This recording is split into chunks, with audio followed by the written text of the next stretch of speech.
Hello, I'm Lacey Hart, and this is my presentation on the Vestal Virgins, Purity, Power, and Punishment. I apologize in advance if I sound odd. I lost my voice last week from being sick, and I'm still recovering, so I may sound a little scratchy. I may fumble on my words a little bit. I apologize.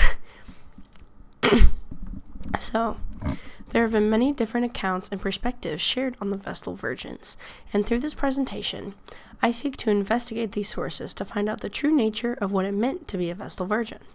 By examining the cultural context, the jobs in which they were expected to perform, the powers they were trusted with, and their treatment by the community and others in power, I hope to find out what does the power and punishments of the Vestal Virgins reveal about the Roman state and its view of women. So I'd like to start off with the worship of Vesta, who was a Roman goddess of the fire of the hearth. She was worshipped as the living flame in a circular shrine in the Roman Forum. The human depiction of Vesta, like I have in my slideshow, is very rare, as she was mostly seen as a sacred fire that was in the temple. And the temple was circular to mimic early Roman homes, because that is where the worship of Vesta began. The Vestal Virgins were the people who tended to the fire in the temple, and Vesta, as a virgin herself, was considered one of the purest of Roman deities. In Ovid's Fasti, when describing the worship of Vesta, it is said that it was improper for men to look upon Vesta, and that only chaste hands may perform her sacred rites, which is why the virgins were selected to work in the shrine. The virgins and their jobs. The Vestal Virgins were selected by legal requirements. According to Aulus Gellius, in order to be a Vestal Virgin, a girl must be no less than 6, no more than 10 years old, with both parents living, no handicaps or physical defects, nor could either of her parents have been slaves or menial occupants, which just means jobs with low social status. After they were selected, the virgins took a 30-year vow of chastity, and they tended to the temple and cult of Vesta and were paid a stipend. Tending to the temple involved keeping the flame lit constantly. If it went out, it could mean Rome losing favor of the gods.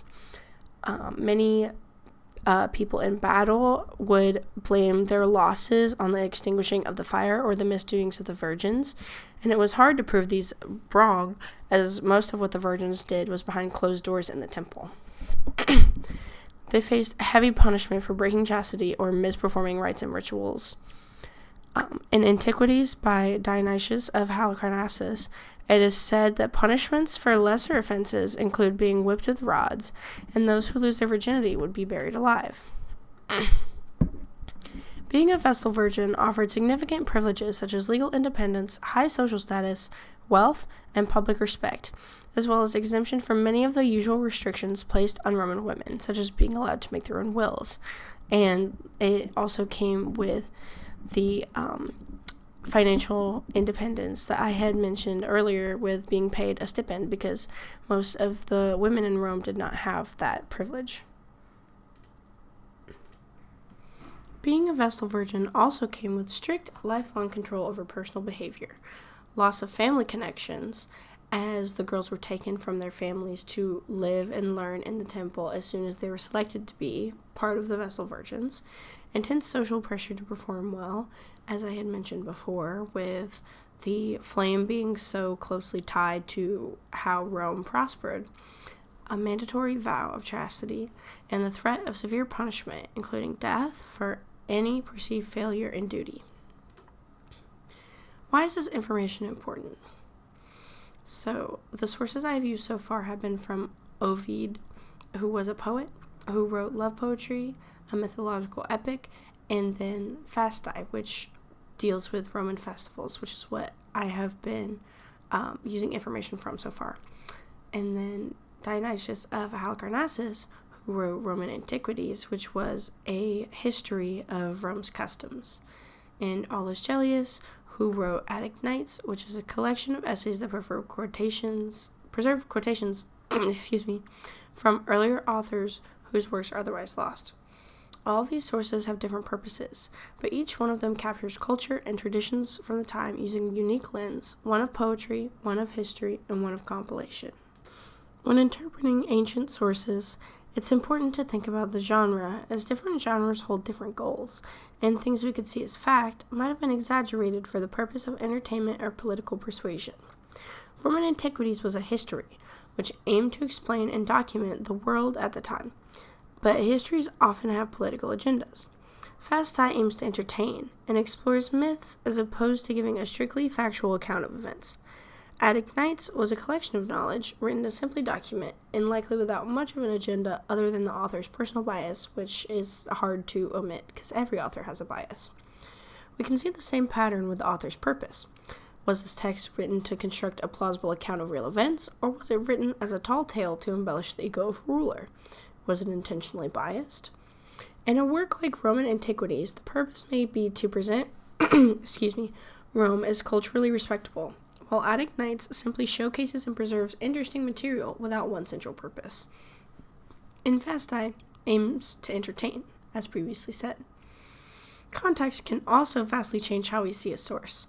Some authors may have avoided including certain details due to cultural biases or fear of political consequences for the contents of their writing, and religious beliefs are often treated with much more seriousness than modern-day texts.